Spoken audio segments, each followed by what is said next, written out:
Hey guys, welcome back to this channel. Hope you have a wonderful day. If you guys are new to this channel, I talk about a lot of things when it comes to achieving fire movement here in Sydney, Australia. If you like this type of stuff, don't forget to subscribe, comment, and as well as thumbs up. That would be muchly appreciated. Today's topic, I'm going to talk about buying a property as an investment. Some people looking at buying brand new property is a good idea. Some people looking at the principal place of home is the biggest asset. Buying it off the plan is a good idea because it's cheap.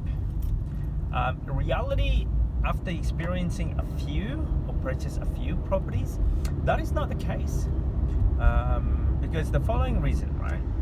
So, if you are thinking of a building, like from a raw land to a home, and if you think that's an asset, I look at it differently. That's a liability.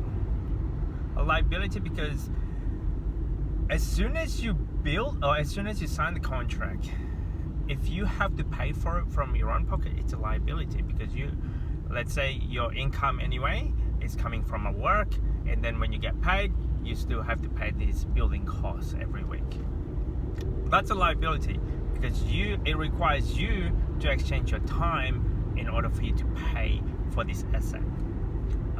It requires you to actually work and earn an income and then pay off the building costs, the mortgage, and everything else in between.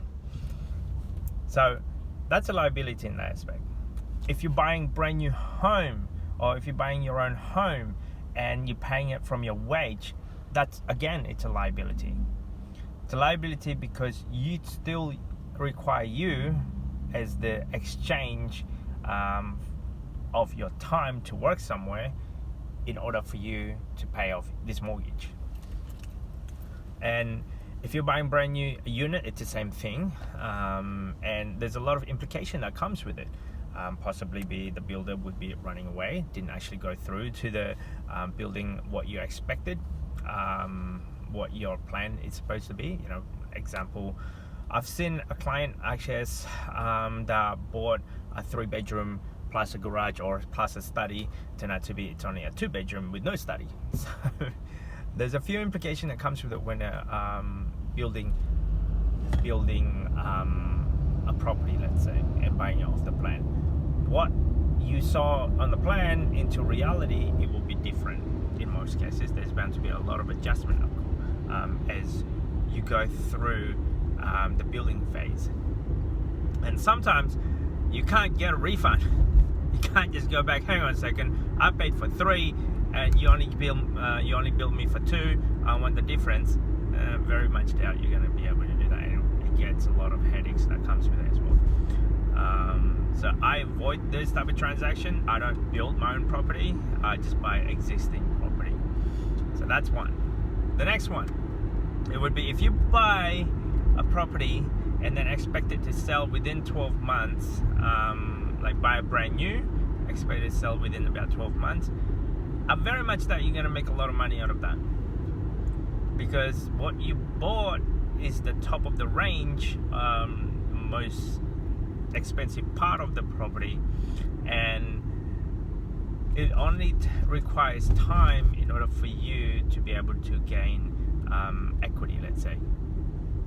Whereas if you buy an ugly duckling and then fixing it up and then sell it at a profit, you can do that a lot more. I mean, you can't renovate a new kitchen. Well, you can, but it won't change much in terms of valuation anyway. But if you renovate a very old ugly duckling 1960s type of property and then create it into current modern style, then yes, there's a possibility of you making a profit from that. So if you're buying a brand new houses, a property, as well as units, only time that can generate an equity, and that usually take roughly about, on an average, is actually between 5 to 10 years before you can actually see appreciation on value. That's why I try to avoid that at any costs. Some people do that buying it and then sell it once it's developed, expecting that there's actually potential buyers out there paying an extra top dollars. But they're actually the winner. If you look at it, if you say buying it for 600 and selling it at 650, if you think that you're actually profiting 50, that's not correct. Because there's bound to be lots of fees involved, admin fee involved, solicitor costs, mortgage broker, the loan, a real estate agent. That's gonna suck up all of your profit. How do I know this?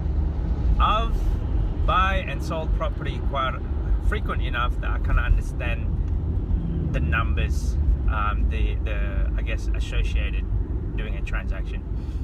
There's a cost buying the property and there's a cost when you sell the property. So, and if you're doing it frequent enough, you realize that the amount of time the people that is actually winning is actually the administration costs. So I'll give you an example. I bought a unit at about, I think it was like 300,000 or so, and then I sold this unit. Now when I bought the unit, obviously I'm bound to pay the agent fee, whatever that would be. Now it's probably going to come up from the seller's selling price, somewhere around there. Let's say about $10,000 goes to a real estate agent. So that's once. Then I sold this unit using another real estate agent to sell the unit. So that's $10,000. And then a few years later, the new owner ended up selling it with the same agent. So the same agent received another $10,000. So in the space of, let's say, 5 years or so, 5-6 years, somewhere around there, one agent from the original seller received a commission of roughly 10, and then the same agent received 2 commissions, because one of them from me and the other one for the new buyer, of 2 different sales. So that's already $20,000, $30,000 or so in the space of roughly about 3 or 4 years. Let's say 5 years or less. And so if you're looking at in a property, you're thinking of flipping like that, you got to know your numbers. Like for me anyway, that was my strategy, and I realized to myself, man, all of these costs, it's actually being observed by your profit margin. It just keep on skimming from your profit margin. You know, whether the mortgage or like a mortgage alone, if you pay out early, some of them have a penalty fee. And then I thought to myself, there must be a better way in order for me to achieve this. Then I realized to myself, to minimize the cost, you really need to buy and hold it for a very long time. I mean, if you can buy it and never sell, that would be ideal. If you buy it just once and never sell it forever, that would be ideal, because you're only paying off that first one transaction.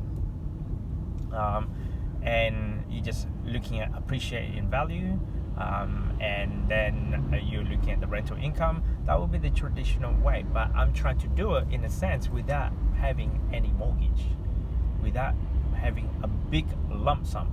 I mean, most people out there, when they're buying a property, you're bound to have, let's say, 20% deposit. After 20% deposit, you buy a bucket of money, 80% of them on a mortgage. Now, if you look at that ratio alone, and then it goes through for about 30 years. So if you have 100%, let's say 10 figures, and every single profit, 80% of the profit goes to the bank. So who wins? Obviously the bank. So from then on, I realized to myself, no, I don't want it to be that way. I don't want it to be, why do I need to profit share my profit with you, and you're taking a big amount of chunk of the profit compared to me? I'm only getting 20% of the profit and you're getting 80% of the profit. So hence why banks actually in the mortgage business, lending people money, because they're getting 80% of all the transaction to them. You know, whether you're paying an interest only, principal or interest. What if, like, okay, for example, what if you're receiving $100 per week, 100 per week, and $80 of that goes to the bank, and then 20% of that goes to you? and you're saying thank you, this is my share of my profit. So to me, that's not a good idea, and that's what the way I look at property transaction, similar thing. So from then on, I would rather be, hey, I want my 100% goes to me, like $100 goes to me. I want my whole entire rental goes to me, not to anyone else. And then if there's anything happen, for example, COVID, pandemic happened, I don't have to defer my payment. I don't have to have the stress of, hey, I don't know where I'm gonna make my next week repayment going to be. I don't have to worry about any of those. Hence why I try to minimize my debt load as quickly as possible. So the problem with that is because I was lured into a system, let's say, I guess with the marketing out there, that you're required to get as much debt as possible in order for you to be wealthy. Works out to be, that's not reality. From my reality, it's like, if I have less debt, I don't have to acquire a lot of property. It's a simple maths. The less that you have, the better it is for you. And well, for me anyway, better it is for me. And on top of that, I don't have to acquire hundreds of property. I only need about 10, and that's it. No, sometimes not even that. You only need about 4. If you have 4 properties and paid in full and generating roughly about $1,000 per week, that's an average income of a job around Sydney at the current stage anyway. So yeah, and that's what I'm doing. I'm just gonna save up, save. As soon as I'm able to buy house in cash, then I'll do that. And then whatever income that I receive from that, great, that goes back in my saving, and then repeat the process. But if it's the other way around, while you're buying this property and every week it costs you $100, costs you $200, then you need to work a lot more harder. Doesn't make any sense. Anyway, that's just my 2 cents. Hopefully this helped you guys towards your journey on buying a property, whether it's from your investment, principal place of home, buying brand new. That's just my 2 cents from my own little experience. Don't forget to subscribe, comment, and I will see you guys on the next video. Peace.